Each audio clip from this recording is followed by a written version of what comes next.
After 13 days, what kind of impact is the shutdown having on people right here in the Triad? WFMY News 2's Adoria Chumba went to find out. Governor Roy Cooper says he is starting to get really concerned about money for Hurricane Florence victims, money for SNAP, and money for WIC, all money families count on and need. Now, Jason English spent his day fired up about the shutdown. He wanted to learn more about Greensboro while visiting. He tried to go to the Guilford Courthouse Military Park, but it is closed, just like many national parks across the country.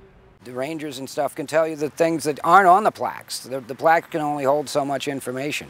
I'm sure the visitor center has tons of information that I will not be able to get, unless I look it up myself. Now, when a national park is closed, there's no trash or restroom service. But it's not just national parks affected. Federal employees are worried they will not get paid if the shutdown persists. Now, the shutdown also affects federal loans for rural development projects, Coast Guard and EPA operations in our state. And the federal court, TSA, and air traffic control at PTI, however, are still fully operating.